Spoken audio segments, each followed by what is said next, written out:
Takwa Talks with AI, when Takwa talks to technology. Obrolan ringan menambah ketakwaan. Halo, selamat datang kembali di season 2 pengkajian tafsir ini. Iya, selamat datang kembali untuk semua sahabat takwa yang mendengarkan. Rasanya luar biasa banget, kita udah sampai di sesi pengkajian ke-8 loh, khusus untuk membedah juz 2 ini.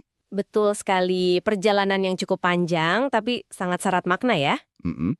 Dan ada satu hal nih yang bikin momen obrolan kita hari ini tuh terasa jauh lebih spesial. Momen rilisnya ya. Iya, rilis obrolan kita ini pas banget bertepatan dengan hari ke-10 puasa Ramadan tahun ini. Wah, Masya Allah, momen yang sangat pas. Jadi buat sahabat takwa nih, kalau kamu sedang ikut duduk santai dengerin kita saat ini, ya anggaplah obrolan ringan kita ini sebagai penyegar dahaga spiritualmu lah. Betul, apalagi ini momen transisi ya. Semoga bisa jadi pemantik semangat ibadah di penutup sepertiga pertama bulan Ramadan yang penuh berkah ini. Amin.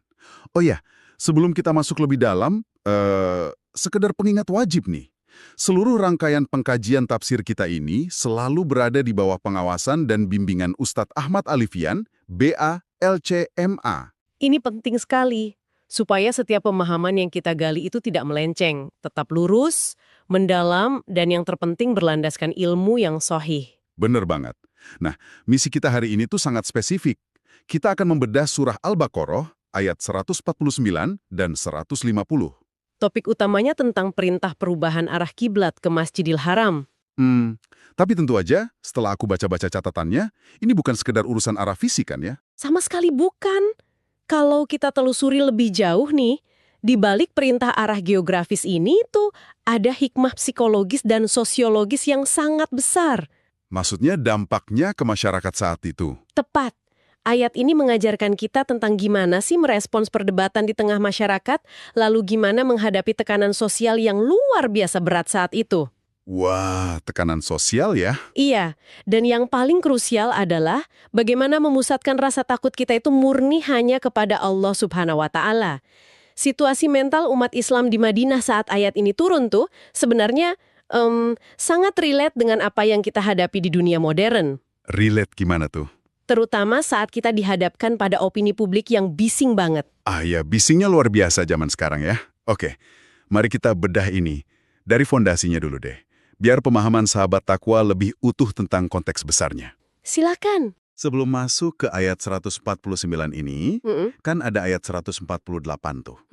Allah Subhanahu wa Ta'ala berfirman, "Walikulli wijhatun huwa muwalliha." Yang artinya, dan bagi tiap-tiap umat ada kiblatnya sendiri. Betul. Jadi munasabah atau keterkaitan antar ayatnya ini sangat jelas kan? Iya. Secara historis, umat-umat terdahulu itu sudah punya orientasinya masing-masing. Iya, dan ketika masuk ke ayat 149 ini, Allah Subhanahu wa Ta'ala itu seolah memberikan arah yang mutlak, yang definitif bagi umat Islam. Yaitu ke Masjidil Haram. Tepat sekali. Ini tuh kayak sebuah proklamasi identitas spiritual umat. Proklamasi ya, istilah yang pas. Sebuah pembentukan karakter yang sangat monumental. Karena dengan ditetapkannya arah yang baru ini, itu menyempurnakan identitas spiritual umat Islam. Supaya nggak lagi bergantung pada tradisi umat sebelumnya gitu. Betul, supaya tidak lagi berada di bawah bayang-bayang tradisi spiritual umat-umat sebelumnya.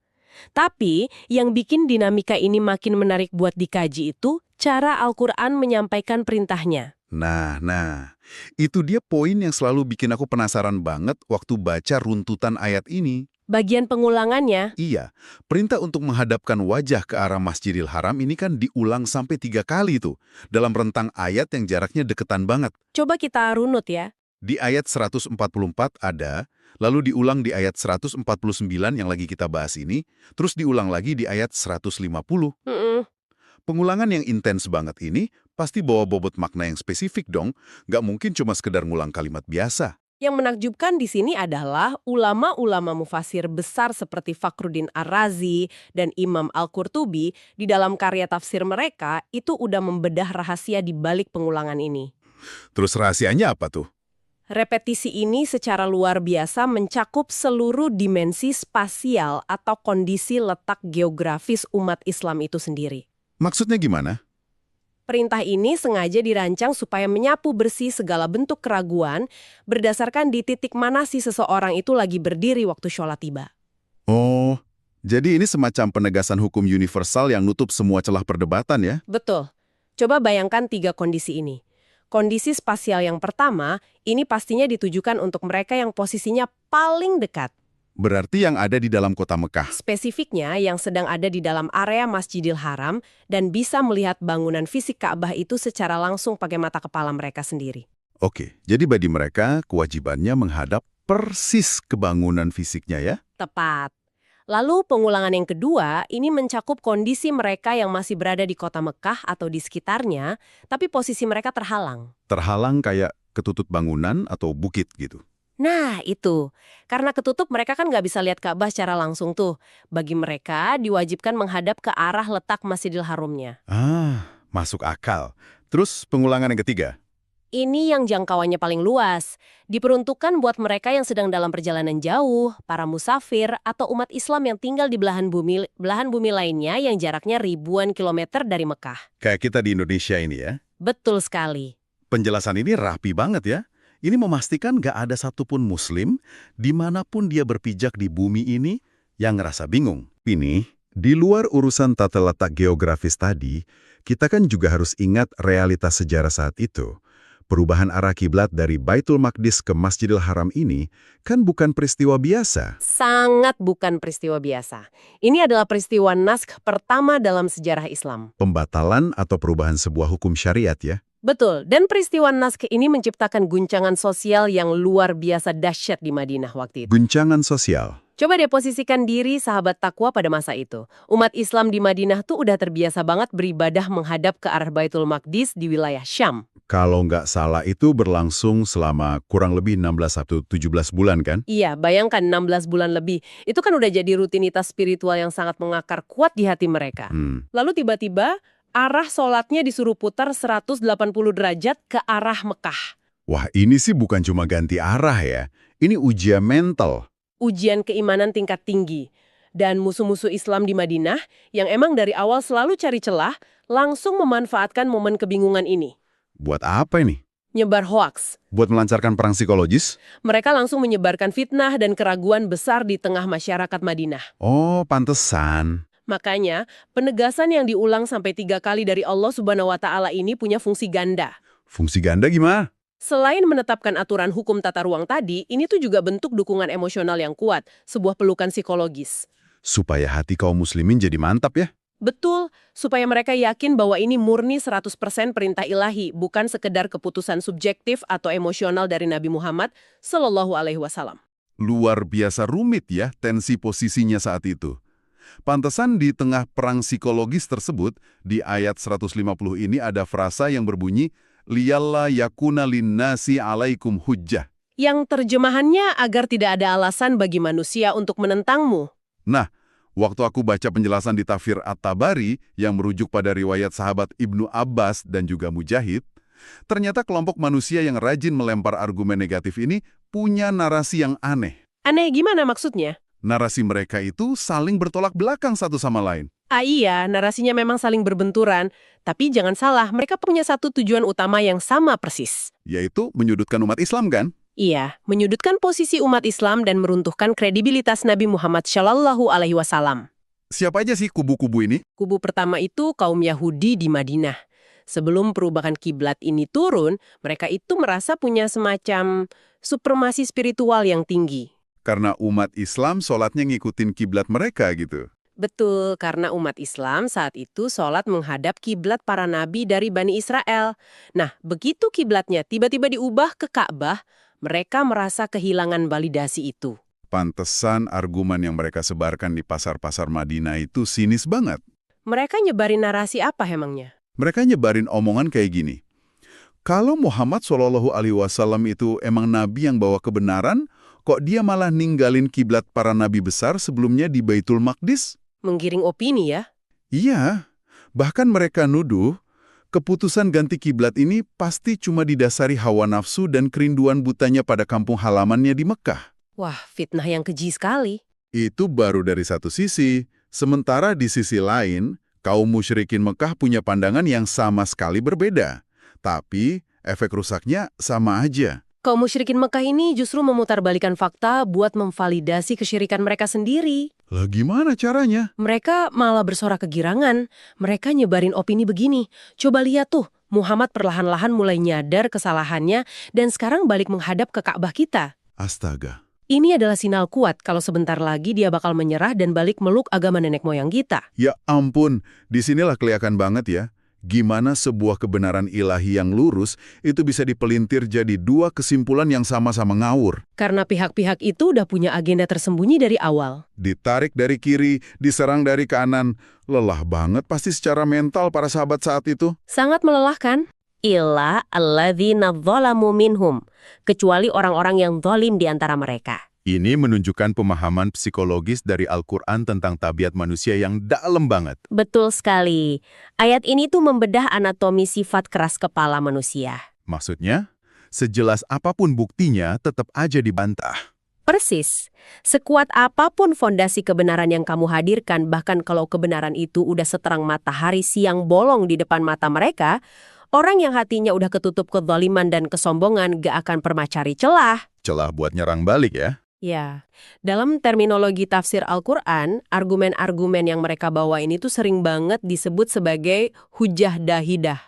Hujah dahidah. Apa itu terjemahannya? Itu adalah argumen yang hampa, rapuh, dan licin. Argumen yang nggak punya pijakan logika yang kuat. Oh, yang penting asal bunyi gitu ya.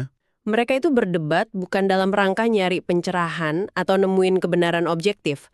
Mereka cuma mau muasin dan memenangkan ego mereka sendiri. Sahabat Aqua, coba deh refleksikan hal ini sama realitas kita sehari-hari sekarang.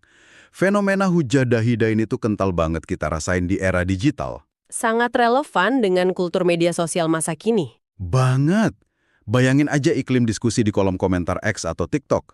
Terlalu sering kita kejebak di pusaran perdebatan tanpa ujung yang cuma bikin information overload di otak kita.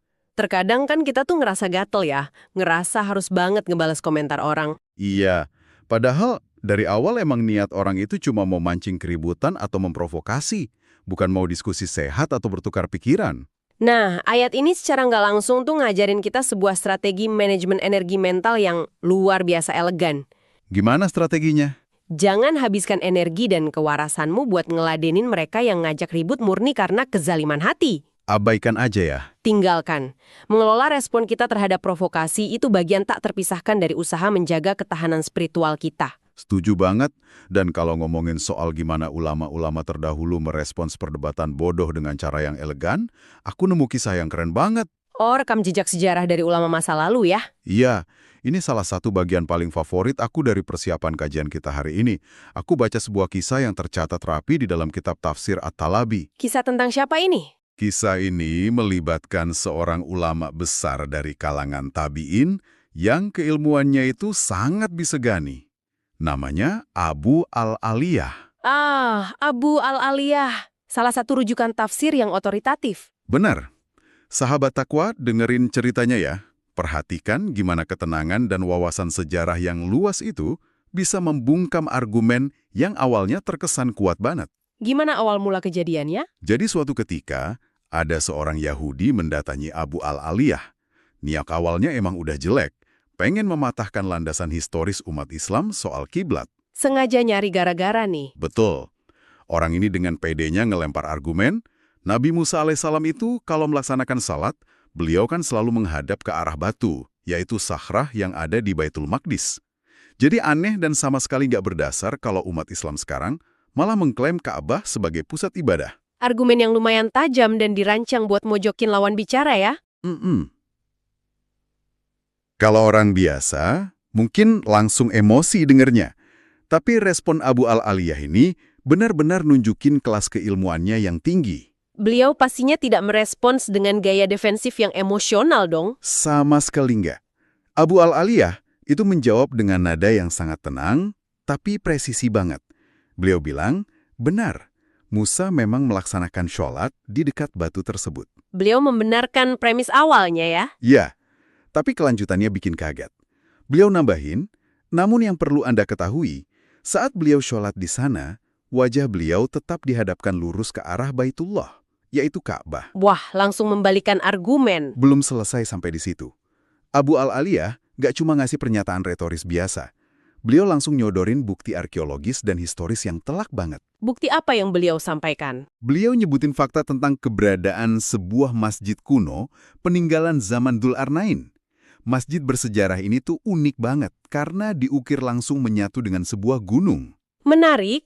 Terus apa hubungannya dengan kiblat? Ketika diteliti letak geografisnya secara saksama, ternyata arah kiblat dari masjid kuno peninggalan era jauh sebelum Nabi Muhammad SAW ini Menghadap kemana? menghadap lurus persis ke arah Ka'bah di Mekah. Masya Allah.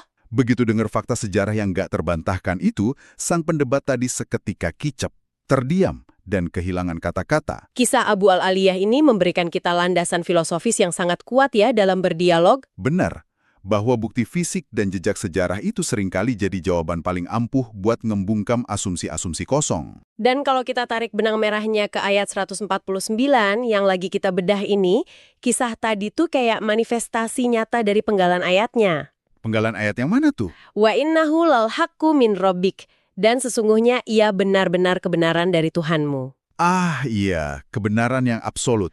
Kebenaran yang datang dari Allah Subhanahu wa Ta'ala itu sifatnya kokoh, dia punya akar sejarah yang melintasi berbagai zaman, dan mustahil bisa diruntuhkan cuma pakai argumen licik dan manipulatif manusia. Poin yang esensial banget, kebenaran selalu punya cara unik untuk berdiri tegak di atas fondasinya sendiri. Betul sekali. Nah, sekarang mari kita beralih ke penghujung ayat 150.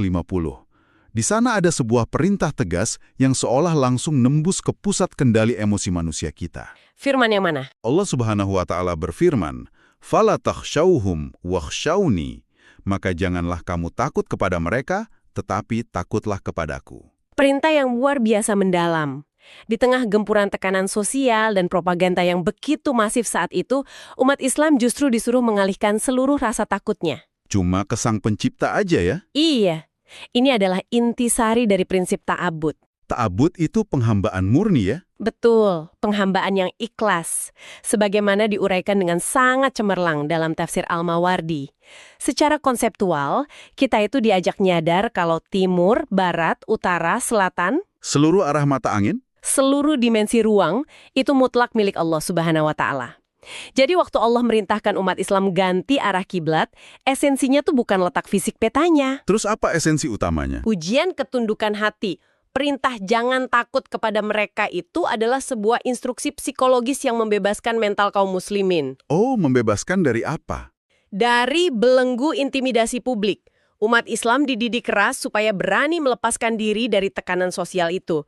Kita nggak boleh biarin opini mayoritas, ejekan haters, atau tren sosial mendikte prinsip agama kita. Takutlah cuma kepada Allah Subhanahu wa Ta'ala, gitu kan? Karena dialah satu-satunya entitas yang punya otoritas hakiki, otoritas tertinggi atas hidup dan mati kita. Sepakat. Dan yang bikin ayat ini makin indah, setelah perintah untuk memusatkan rasa takut cuma ke Allah Subhanahu wa Ta'ala, ayatnya ditutup dengan sebuah janji yang sangat menenangkan batin kita. Wali utimma ni'mati 'alaikum wa la'allakum tahtadun. Dan agar aku sempurnakan nikmatku kepadamu, dan agar kamu mendapat petunjuk. Waktu aku ngeriset buat episode ini, aku sempat baca sebuah catatan menarik di tafsir At-Talabi. Tentang makna kesempurnaan nikmat ini ya. Iya, ini merujuk pada penjelasan dari sahabat mulia yang kecerdasannya luar biasa, yaitu Ali bin Abi Thalib radhiyallahu an. Beliau menafsirkan apa wujud nyata dari kesempurnaan nikmat yang dijanjikan ayat tadi. Beliau menyebutkan apa puncaknya? Menurut beliau, puncak tertinggi dari nikmat seorang manusia itu cuma satu hal, Apa itu? mati dalam keadaan Islam, atau husnul khatimah. Masya Allah, pemaknaan yang sangat fundamental dari Ali radhiyallahu an. Iya kan? Karena logika beliau, seberapapun melimpahnya harta kekayaan duniawi seseorang atau setinggi apapun jabatannya, Semuanya bakal lenyap tak berbekas begitu aja. betul. Akan sia-sia kalau di hembusan napas terakhirnya dia nggak bawa iman di dadanya. Kematian dalam keadaan memeluk Islam adalah satu-satunya garansi keselamatan abadi di akhirat kelak. Dan yang bikin pandangan Ali radhiyallahu an ini kerasa semakin komprehensif, beliau ternyata juga ngerinci ada 6 nikmat utama. 6 nikmat yang melengkapi perjalanan hidup manusia di dunia ya? Iya, 6 pilar nikmat lah ibaratnya. Sahabat takwa, coba direnungkan ya. Pertama, tentu aja tegaknya agama Islam di dalam dada kita. Tentu ini fondasi utamanya. Kedua, keberadaan Al-Quran sebagai pedoman operasional hidup harian kita. Supaya hidup tidak tersesat. Lalu yang ketiga, Anugerah diutusnya Nabi Muhammad SAW sebagai figur teladan paripurna buat umat manusia. ketiga nikmat pertama ini sifatnya spiritual dan teologis ya. Dan masuk ke yang keempat ini nih, jujur ini poin yang paling ngena buat aku. Nikmat apa itu? As-sitr, yang bermakna ditutupinya aib-aib kita oleh Allah Subhanahu wa Ta'ala. Ya Allah, as-sitr. Ini nikmat raksasa yang emang sering banget luput dari rasa syukur kita sehari-hari. Bener, coba deh kita bayangin sebentar. Kalau hari ini aja, sedetik ini aja, Allah Subhanahu wa Ta'ala ngebuka dan nyingkap satu aib atau sekedar satu isi pikiran buruk kita ke publik. Hancur sudah. Mungkin gak bakal ada satupun manusia yang sudi berteman atau sekedar duduk ngobrol sama kita lagi. Iya, as-sitr itu bener-bener pelindung harga diri kita. Tanpa tutupan rahmat dari Allah, interaksi sosial dan martabat kita bakal hancur lebur di mata manusia lain. Lalu menyambung rincian dari Ali radhiyallahu an, nikmat yang kelima itu adalah al-afiyah. Kesehatan yang menyeluruh. Betul, kesehatan fisik, mental, keselamatan keluarga, semuanya masuk ke al-afiyah. Dan yang keenam ini juga jadi fondasi ketenangan hati nih, yaitu al-ghina anin nas. Sebuah kemandirian finansial dan mental ya. Tepat. Rasa cukup di dalam hati, yang bikin seseorang nggak perlu menghinakan harga dirinya dengan menengadahkan tangan, ngemis, atau selalu bergantung pada belas kasihan manusia lain. Keenam pilar inilah yang akhirnya merajut sebuah kehidupan yang bermartabat tinggi dan penuh dengan vibrasi rasa syukur ya. Bener banget. Sahabat takwa, di bulan suci Ramadan ini, di momen saat setiap embusan napas dan amal kita dilipat gandakan nilainya, rasanya ini tuh momen terbaik buat nge-pause hidup sebentar dan benar-benar mensyukuri keenam nikmat yang kita bahas tadi. Obrolan kita hari ini pada akhirnya menyadarkan kita pada satu esensi penting. Apa esensi terpentingnya? Mengarahkan wajah ke arah Ka'bah setiap kali sholat 5 waktu itu bukan cuma soal rutinitas pergerakan fisik semata. Bukan sekedar muter badan menghadap barat kalau di Indonesia ya. Betul.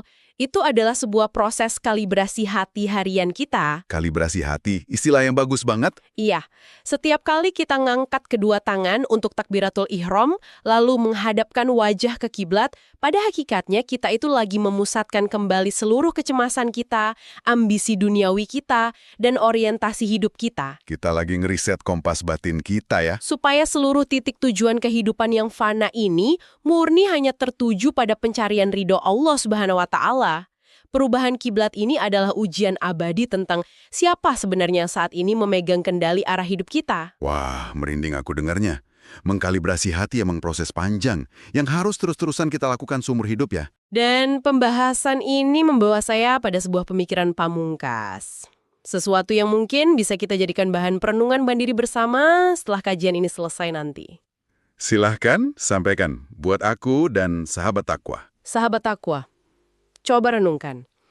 Di era modern super canggih ini, kita dengan begitu gampangnya dan nyaris tanpa rasa ragu sedikit pun menggunakan aplikasi peta digital atau GPS di ponsel pinter kita. Tiap hari malah kita pakai itu. Kita rela mempercayakan arah perjalanan fisik kita pada teknologi buatan manusia itu murni supaya kita nggak nyasar di jalan. Tapi pertanyaannya adalah, seberapa sering sih kita meluangkan waktu sejenak di tengah kesibukan kita untuk mengkalibrasi GPS batin kita sendiri? Ya Allah. Hidup kita 100% hanya demi menggapai ridho Allah Subhanahu wa Ta'ala, sembari dengan kepala tegak, tenang, dan sadar mengabaikan segala cibiran dari orang-orang zolim di sekitar kita. Masya Allah. Sebuah pertanyaan pamungkas yang sangat pas, yang bakal terus terngiang nemenin sisa hari puasa kita. Terima kasih banyak atas ilmunya hari ini. Dan buat sahabat takwa, makasih ya udah setia ikut mengkaji dan duduk nyimak obrolan bareng kami hari ini. Semoga ibadahnya senantiasa diterima. Amin. Kami mengucapkan selamat melanjutkan ibadah puasa di hari ke-10 Ramadan ini. Semoga obrolan ringan kita ini terus mampu menyiram dan memupuk benih ketakwaan di dalam relung hati kita semua. Sampai jumpa di sesi pengkajian tafsir berikutnya.